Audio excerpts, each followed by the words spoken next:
this is Daniel Robbins, and I wanted to make a more up-to-date sales pitch on what I now call binary dactylonomy. I can't say I knew about that word until recently, but once I discovered it, I really have to say I'll never be the same, and that's exactly what I'm going to be calling it from now on. And what it means is binary finger counting. So, for most of us, I would imagine that finger counting looks like this: 1, 2, 3, 4, 5, 6, 7, 8, 9, 10. And just to make a little bit of a bridge between that and binary dactylonomy, let me just grab a piece of paper and really quickly,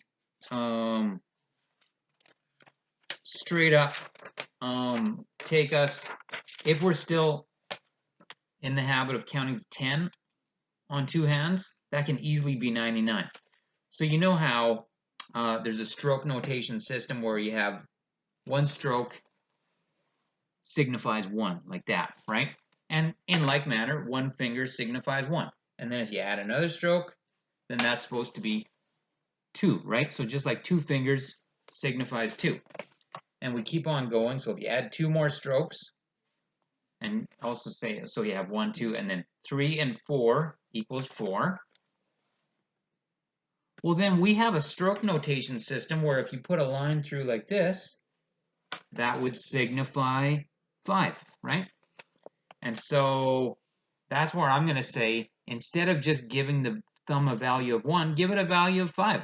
In fact,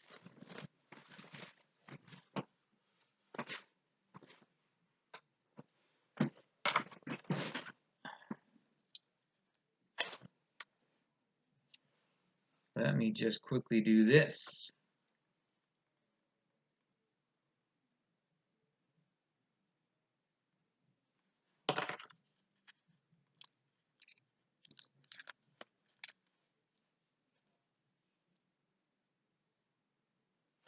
Now, I know some people, when I start talking about this and finger counting dactylonomy and binary dactylonomy in particular, I think one question they sometimes are tempted to ask is, what are the practical applications of this? And I guess I certainly can say that for me, binary dactylonomy in particular has just changed my life. So here's me saying I'm going to give my thumb a value of 5. Just see if I can get that to show up the way I want. The light's kind of glaring off. So there's a value of 5 on the thumb. And then for the other fingers, I won't even bother. We're just saying that's worth 1. So that's 1, 2, 3, 4, 5. So you put that out. That signifies a 5. And then just keep adding ones, just like you would on this piece of paper, right? You have your 5 there, and then you just keep adding strokes. So you have 6, 7, 8, 9. Just like we have here, 6,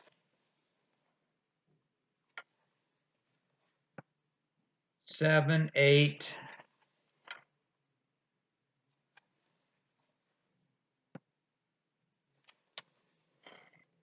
9.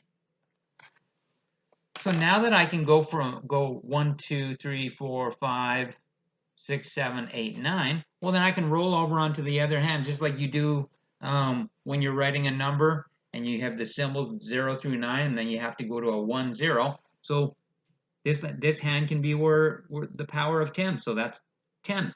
And then you have, so let's put a line through here. So that's giving me 10. So just imagine that this finger represents this right here. Then you have 11 is like that. So that's 10 plus 1. So 11, 12, 13, 14, and then 15, 16, 17, 18, 19, 20, 21, 22, 23, 24, 25, 26, 27, 28, 29, 30, and 40. And then 41, 42, 43, 44, 45, 46, 47, 48, 49, 50. 51, 52, 53, 54, 55, 56, 57, 58, 59, 60, and 70, and 80, 81, 82, 83, 84, 85, 86, 87, 88, 89, 90, and then 91, 92, 93, 94, 95, 96, 97, 98, 99, and if you want 100, that's where I would go with my finger.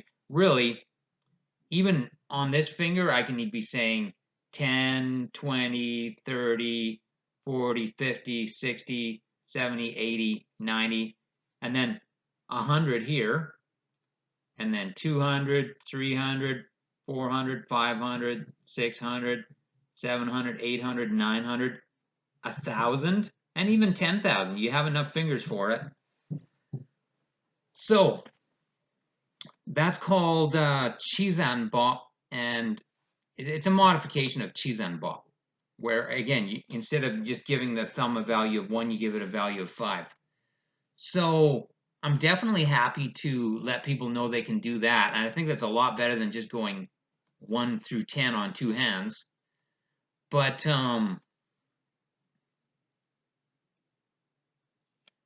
with binary dactylonomy, you can do way better than even that. Now, what it starts off with is a little bit of a paradigm shift. So we're tempted to consider this to be 5, but in the binary dactylonomy I like, we call it 0. So I'm kind of giving myself 0, which looks like giving myself 5. Then, guess I'll keep on using the concept of finger puppets. What I do is I put this on my thumb, and this is going to give me 1. So this thumb is now worth 1. And if I were to do this on paper, I'd put a 1 here. So this stroke represents 1. Then, so I already have one digit that's worth 1, and I only need 1, 1. What I need now is a 2, and that's what this index finger is going to be. This represents the value of 2. So you have 1, and then you have 2. So let's just get this off for now.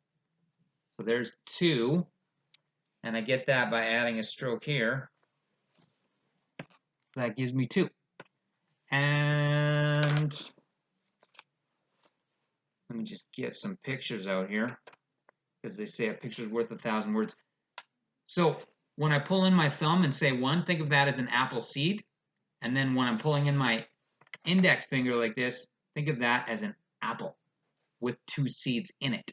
So you have your 1, 2, and if you want 3, then you're going to add a seed like that. So what you have there is 2 plus 1.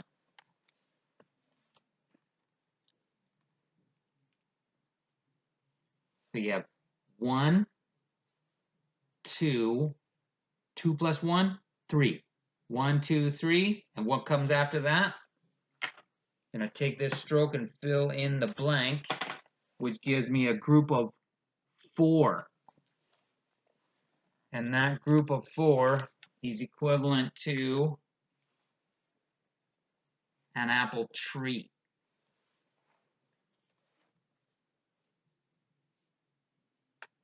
So you have 1, 2, 3, 4. Now, if you can go 1, 2, 3, and you get to 4, then you just add 3 on top of that. So 4 plus 1 is 5. 4 plus 2 is 6. 4 plus 2 plus 1 is 7. So altogether, that's 1, 2, 3, 4, 5, 6, 7. And when you get to 7, that is a tree, an apple, a tree, apple, and seed, or 4 plus 2 plus 1. So again, 1, 2, 3, 4, 5, 6, 7, 4 plus 2 plus 1. Then we need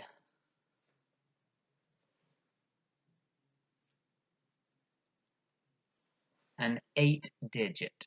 And that's this thing here. So 1, 2, 3, 4, 5, 6, 7, 8. And that 8 can be likened to a small apple orchard with 2 trees. Each tree has 2 apples, and each apple has 2 seeds. So you're saying 1, 2, 3, 4, 5, 6, 7, 8.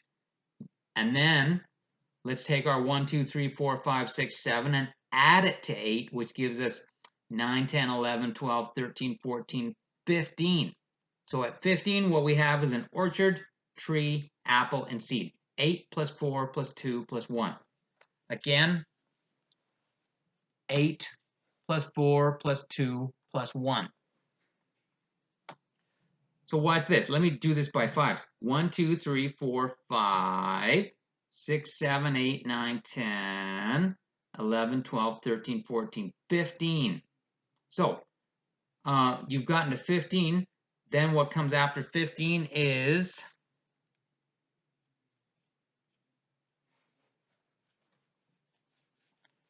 a small forest with 2 orchards, each orchard having 2 trees, each tree having 2 apples, and each apple having 2 seeds, for a total of 16 seeds. Sorry, 16 seeds. Like this. 1, 2, 3, 4, 5, 6, 7, 8, 9, 10, 11, 12, 13, 14, 15, 16.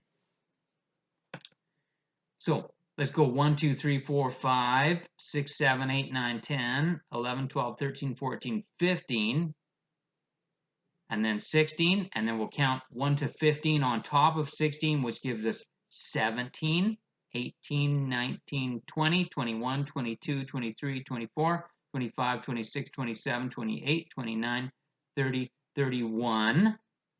So at 31, you have a forest, orchard, tree, apple, and seed. 16 plus 8 plus 4 plus 2 plus 1.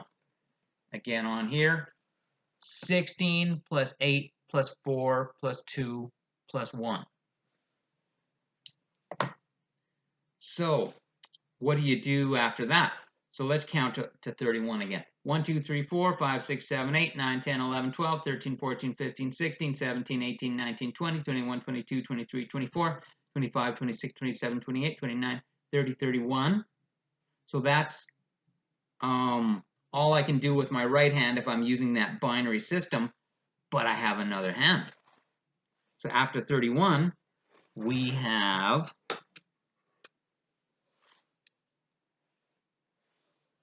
32.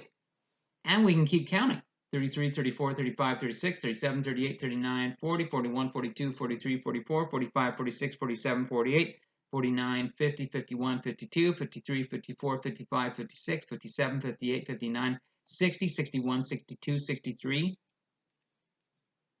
64, 65, 66, 67, 68, 69, 70, 71, 72, 73, 74, 75, 76, 77, 78, 79, 80, 81, 82, 83, 84, 85, 86, 87, 88, 89, 90, 91, 92, 93, 94, 95,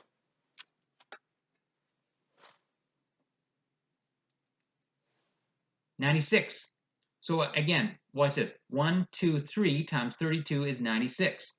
97, 98, 99, 100, 101, 2, 3, 4, 5, 6, 7, 8, 9, 10, 11, 12, 13, 14, 15, 16, 17, 18, 19, 20, 21, 22, 23, 24, 25, 26, 27,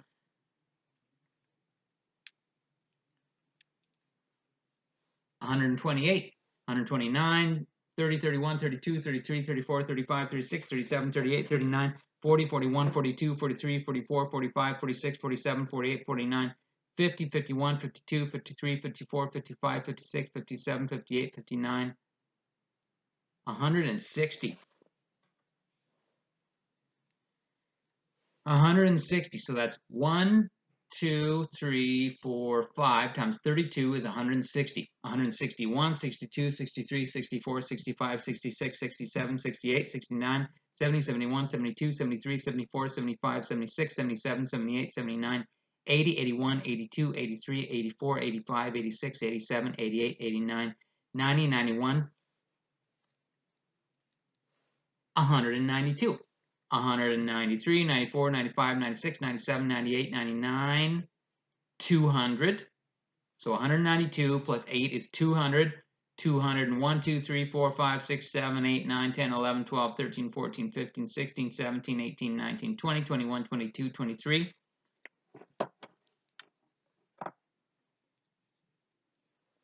224. 1, 2, 3, 4, 5, 6, 7 times 32 is 224.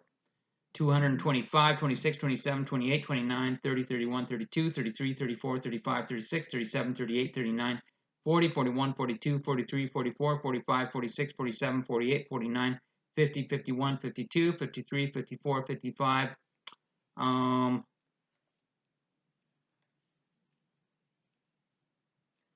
256. Now I would keep counting, but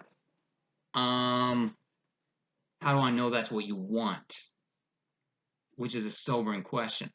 So I hope you don't mind, but from this point, I'm going to count by 32s just to speed it up, because I've been sharing this on Instagram as well, and I've been telling them I want to count all the way to 1024. So God willing, I'm actually going to record a video where I do what I just did now, but it's counting every value from 1 to 1024, and that's going to take some time.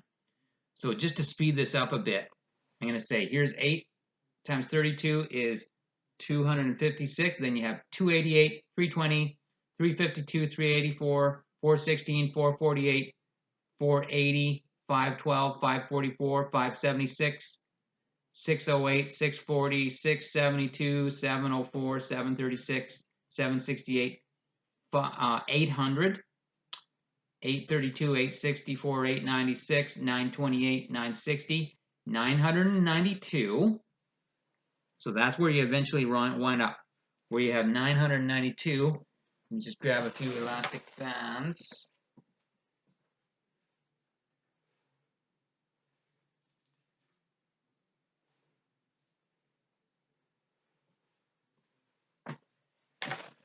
So again, eventually you get to 992.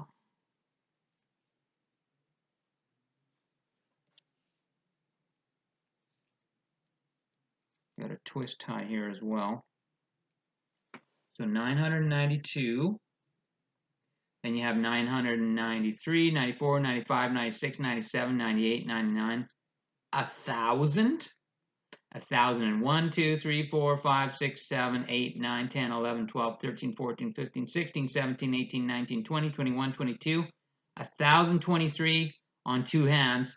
And then, of course, you can say 1,024, 2,048, 4,096, etc. 5,120, etc. And so eventually you're looking at 32,768, 1,048,576, 33,554,432, and that's just one finger on one hand, and I have 8 fingers. So I still remember when it was my goal to count to 1,048,576. It took about half a year, but in the process, I invented a system of keeping track on my fingers, which again, that's 1,048,576. Well, this is 33,554,432. And at that point, I said, well, I'm going to keep counting.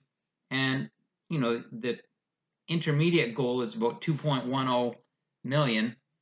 So counting to 1,048,576 took me about half a year. And ironically, counting to about 2.10 million took about two years in total.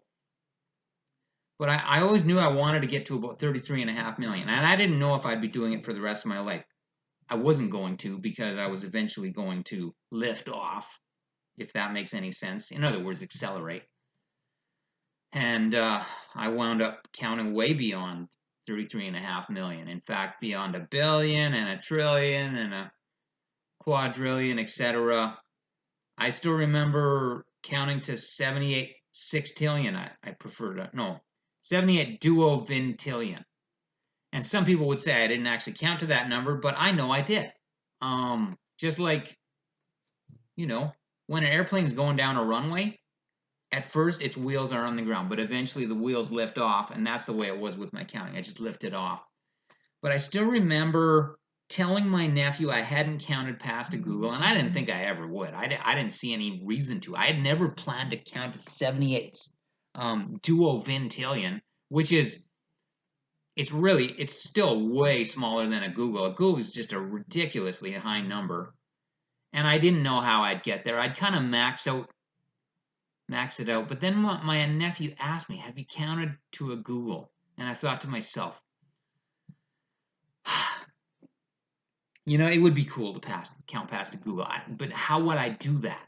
And I thought, wait, if I do this and I do that and I do the knuckle kneel, that would double the amount of base 64 zeros, because I'd use base 64. So then, only thing is, I had a full-time job by that time. You know, before that, I'm very happy to say, when I worked for H&R Block, I mean, it was a seasonal job. It wasn't even totally full time the first time I did it, which gave me more time to count. But I had this truss designer job, a career. It was amazing. It was a miracle, and I just didn't have the time. But I thought, if I had a stretch of time where I had nothing else to do, then I could do it. Well, in 2017, I flew back to Australia, where I'd lived for almost a year in 2001, to visit a friend. It was a 14-hour flight, and that was the window of time I needed to count past a Google, and I did it. I even realized I'm going to go back to base 32, because still, that many base 32 zeros will definitely get me past a Google. So I got to Australia. I told my friend that I'd counted past a Google. We went to a church I was sharing with some young people. He told the young people that I'd counted past a Google. One of them shrugged his shoulders and says, "Googleplex?"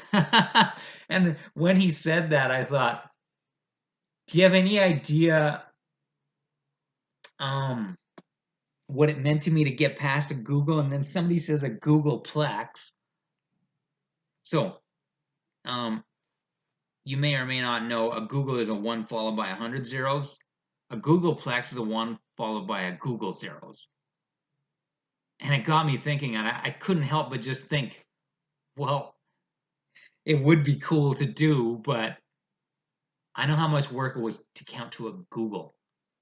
How would I ever do a Googleplex? So when I talked about acceleration and liftoff, and how your wheels are no longer touching the ground, you're definitely no longer counting every value. You couldn't possibly be. So with a Googleplex, I mean, whereas with conventional counting is 1, 2, 3, 4, etc., when your goal is Googleplex, you started off going 1, 2, 4, 8, 16, 32, 64, 128, 256, 512, etc., doubling every value, not just 1, 2, 3, 4. It's 1, 2, 4, 8, and again, doubling every subsequent value. And I just remember the day where I maxed out every mental power I ever had doing that, and I made amazing progress. And I thought, so where am I though? How many zeros? How many zeros is that? And I think it was about 10,000 zeros, which is definitely way beyond a Google. So definitely, it was beyond anything I'd ever done. But still, when your goal is a Googleplex, and you realize, after all that ringing of my brain and just pouring out everything I have in me, it becomes only 10,000 zeros. And that's the thing about us. That's the thing about people. Somebody hears you've counted past a Google, he says a Googleplex, and you're going, I just did all this work. I just sacrificed everything I possibly ever have in me. I'm spent. And I'm at about 10,000 zeros. I want a Google zeros. How do I do a Google zeros? And so, and then I just realized, wait, I've been made in the image of God, at least I believe, and I can invent whatever I need to invent. So I invented a system that would just, it's like when you're riding a bicycle, you can only do so much in that. I mean, there's a certain gear that's great for going up hills, but if you want to go fast, that gear will be really frustrating. You'll be spinning out. And then you'll be gearing up and going as fast as you can. So that's what I would say is that day where I hit about a 1 followed by about 10,000 zeros or so, I was geared out. And then I realized, wait, if I introduce this other tool, then I'm really gearing up. And that will give me the power I need. And so, and another thing is counting to a Google, then you know you know your way around so that you don't have to do it all in one fell swoop. So you can count for a while and then leave it, and you know where you were because now you know your way around. And so again, people ask, what are the practical applications of dactylonomy? You know what I'm going to say to that? What are the practical applications of an elephant's trunk? Even if they're in the circus, and even if they grew up in that circus, and they learned to hold their trunk down because when they were babies, the trunk was tied down and they couldn't raise their trunk, and that was it. So now they're adult elephants, and they don't raise their trunk because they think they can't. But they don't realize something. Now they're adults. Now they have a trunk that's easily strong enough to rip that rope out of the ground. In my opinion, that's us. So I said to one of the people in one of the breakout sessions, if there was any question I wanted to ask, I asked if they had watched the movie Ratatouille. Somebody had. One of my favorite lines in that movie is when Remy's mad about something, and one of his rat friends, he's one of the bigger ones, he steps up and he says, "Is there a problem?"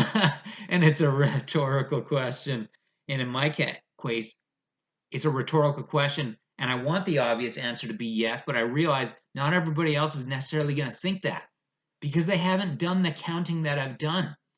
See, I sped it up, but I showed how you can count to, again, 992 plus 31, 1023 on two hands. When I realized that, that was a eureka moment for me. That solved all sorts of problems because I had been using finger counting already, and I'd been able to get to 110, but 110 wasn't enough.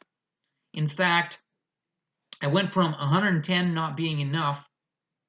So one application which I'm going to share in Instagram is Psalm 119. It has in the Bible. It has 176 verses, and by the grace of God, I was able to do what one of my great grandmothers did: memorize it. I would keep track of it on my fingers. So 110 is not big enough.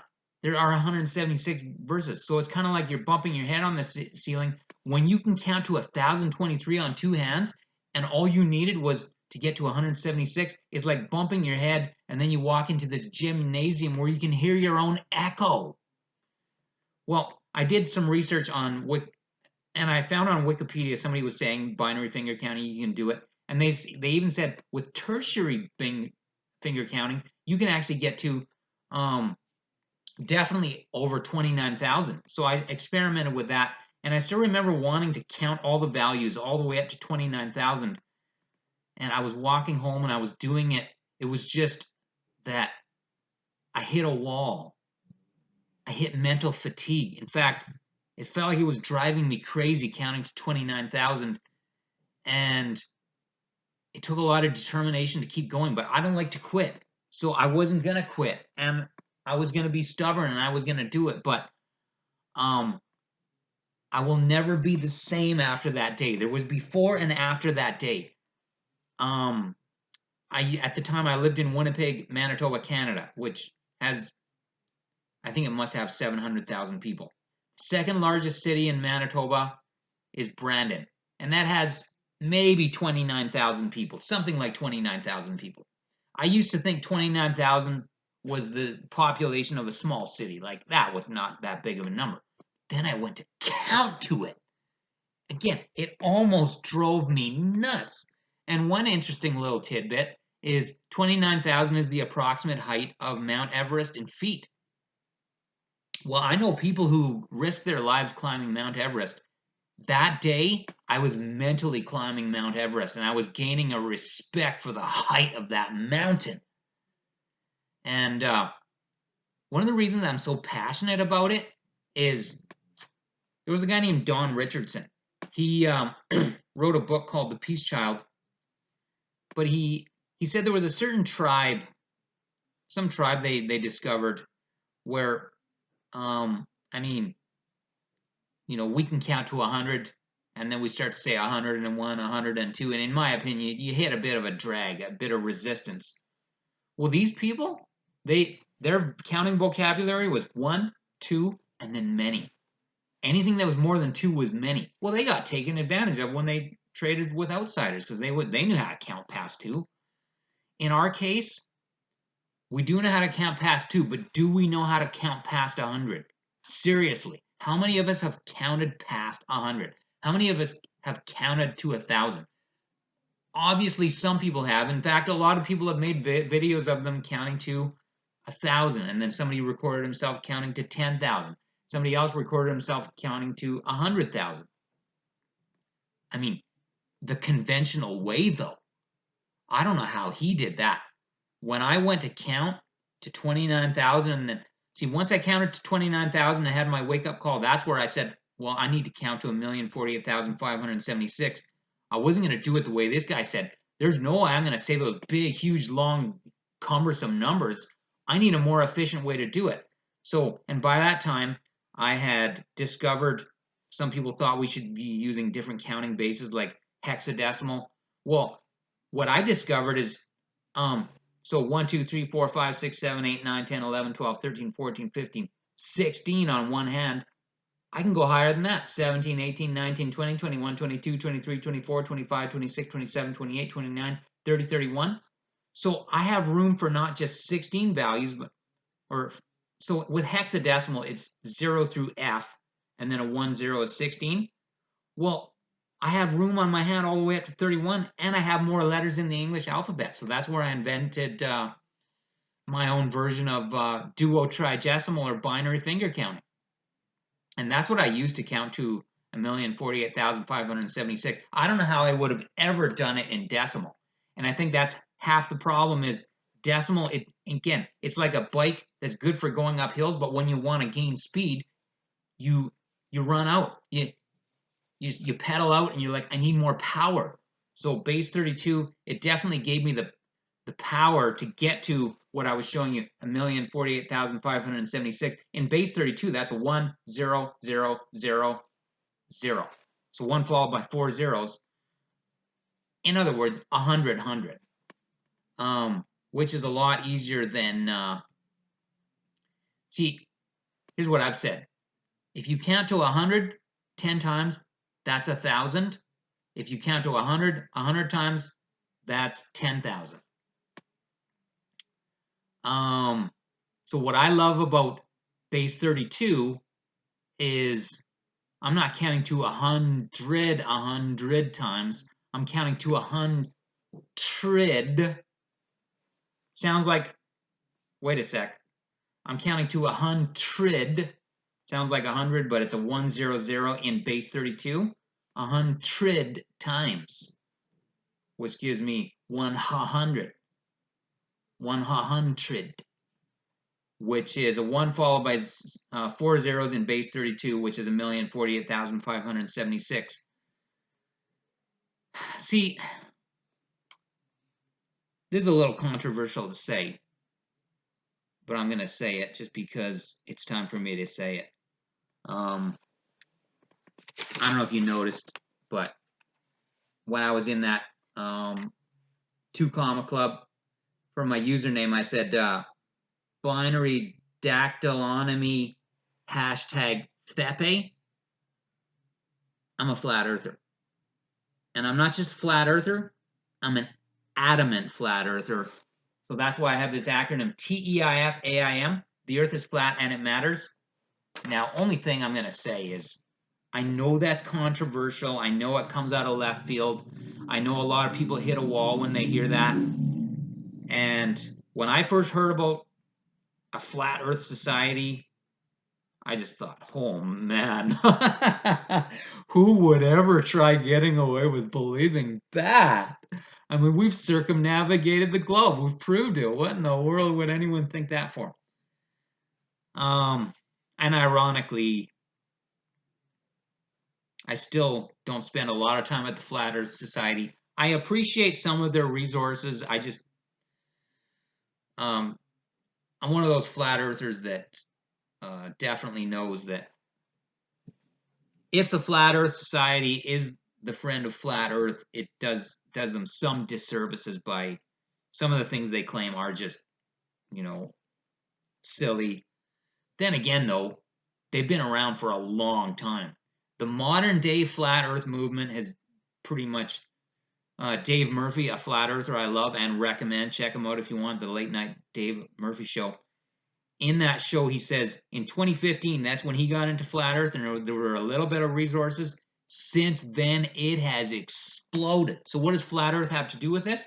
Well, the so-called scientists, in my opinion, get away with bamboozling the world with what I consider now to be ridiculous numbers. So, for example, how far away is the moon?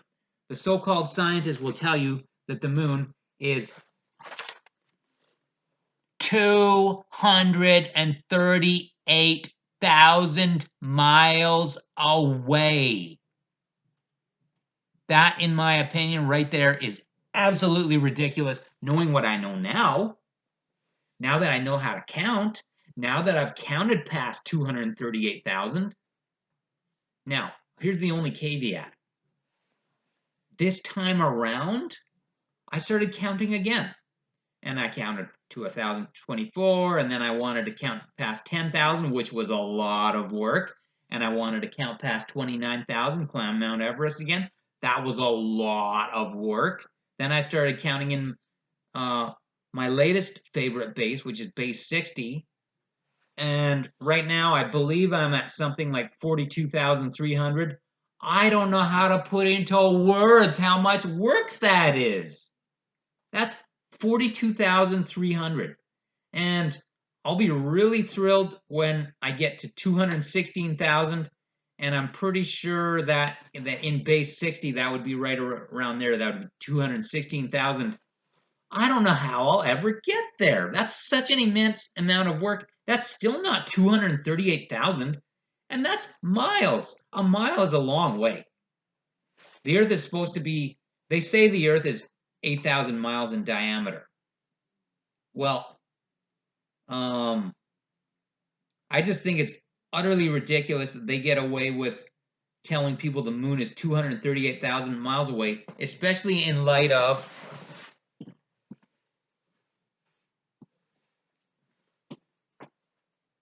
and thanks for bearing with me here. If this is coming out of left field, you don't know what to think about it, I understand.